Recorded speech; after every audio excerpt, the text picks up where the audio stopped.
Hey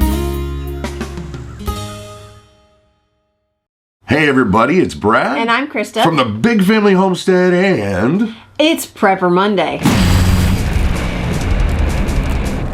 Okay, so Prepper Monday, what in the heck is Prepper Monday? And I will tell you, because I can feel you asking. I can't actually literally hear you asking, but I can feel the asking. You don't agree? No, it's just funny. Okay, Prepper Monday. What we do, guys, is we are a family that is homesteading. And what does that mean, Mama? Well, we have livestock. We have chickens and goats and a cow and rabbits. And we grow our own fruits and vegetables. And we try to do as much as we can self-reliant. Yes. However, there are certain situations that you don't want to be stuck in. If there was a natural disaster or some kind of electrical problem, grid down situation in which you would have to be providing for yourself for any number of days, or hopefully never weeks, but for however long that might be. And while we do grow a lot of our food, you know, there's stuff like winter, there's stuff like electricity that you want to have, and there's stuff that are preparedness, you know, thinking ahead, items that I think are very, very important to not only have on hand, but to know how to use them. Yep. And to practice them. So for today, we have 3 prepper items and 3 preparedness tips. And we're going to show you how they work, what we think of them, and even lunch. Yeah. So here we go. So first up, we're going to look at the tool shed entry alarm. 2-pack. 2-pack. Not Tupac. He's not around anymore. No. 2-pack. Check that out. And why we picked these up, guys, is mainly because they were $4. Yeah, $4. So $2 each. And you know what they do, they basically will alert you. There's a magnet in here and an alarm, and when those things are separated, it gives you an alarm. So, you know, if there was, hopefully we never have to experience this, but if there ever was a situation where people are going from place to place trying to find resources, you're going to want to know if somebody's coming into your shed outside, or into your storeroom, or your garage. So we're going to try this out right now and see if it's worth $4. Yep.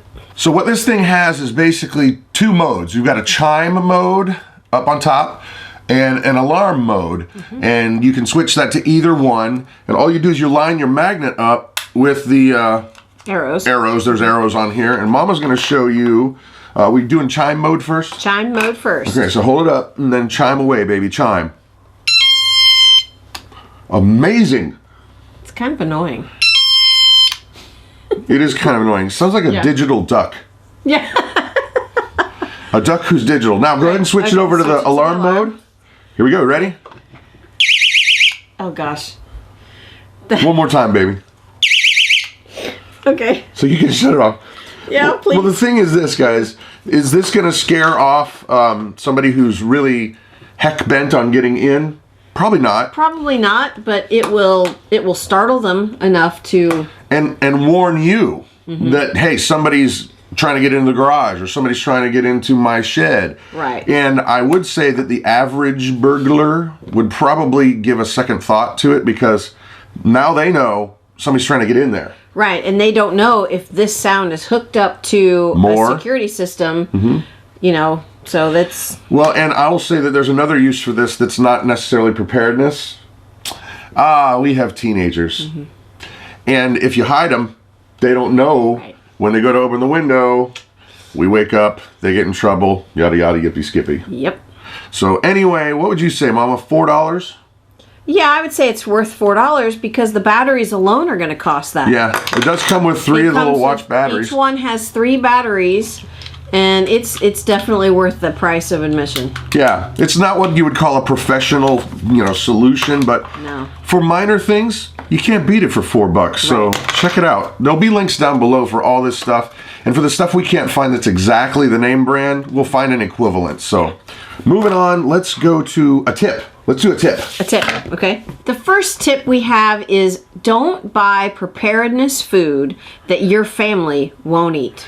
Yes, and that lesson goes on and on and on into just about everything you do with preparedness. But for us in the homestead too, it's especially a reminder of how many mistakes we've made in the garden. Yeah, we get so gung-ho about planting this eggplant. Whatever.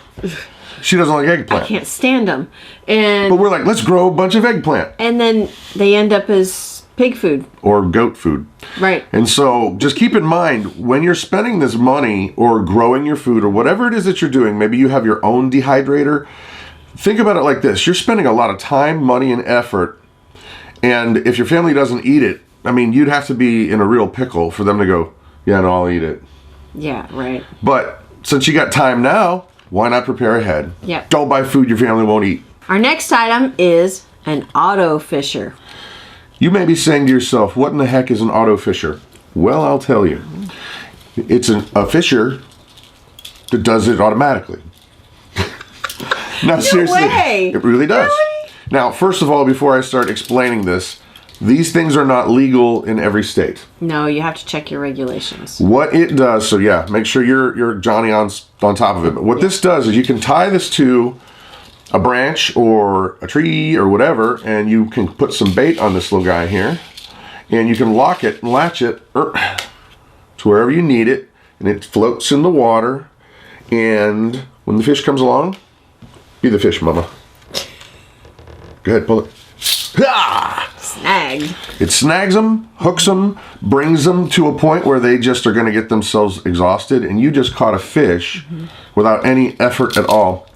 And of course, now, okay, if you're in a situation where a survival situation, I'm you're thinking you're not it. going to worry about regulations. No, but check your regulations, because we are not advocating law breaking. No. But if it is cool where you live, this is one of those things where I love it, because you can take a small amount of time, set it up, go away. If you had like 6 or 8 of these or 10 of these or whatever, and you go away and you just did the work of 5 people by catching that fish.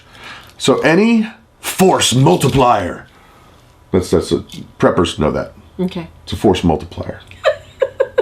Can you catch alligators with those? I would say probably a very, very, very, very small alligator. Not a big alligator. Next tip is make sure you test all of your gear yourself. That's right, guys. Don't buy a widget, gadget, and you see it online and it looks great, and then you get it home and then you stick it on your shelf. You have to test this. Do not assume it works. Yeah. Do not assume that, oh, because I saw it on this video, even if it's our videos, trust me, we are working with this stuff, making sure that we know how to use it, that it actually does what it says it'll do. Yep. And because you don't want to be in a pickle and all of a sudden you go, oh no, I got this hand crank radio that's a flashlight and makes nuclear weapons and and then I don't know how to use it. No fission for us. No. But so when you get gear, get proficient at it. Yep. Don't just stick it on the shelf and go, well, I'm good. When there's a disaster, we're good. I've got the item, but I have no idea how to use it. Test your gear. Yep. And so our last tip for this video is get to know your neighbors. Absolutely. Think about this, guys. We live in such a world where they say on average people move almost every 2 years now. Wow, really? Yeah. Yeah, that's the statistic. Now, the reality is if you're in a crisis situation and you haven't talked to this one, that one, that one, that one, that one, that one, that one, yeah, and you don't know what you're going to get in terms of what would happen if you couldn't, say, use electricity for a week. What would happen if, say, you couldn't get food for a week? Mm-hmm. People get nutty.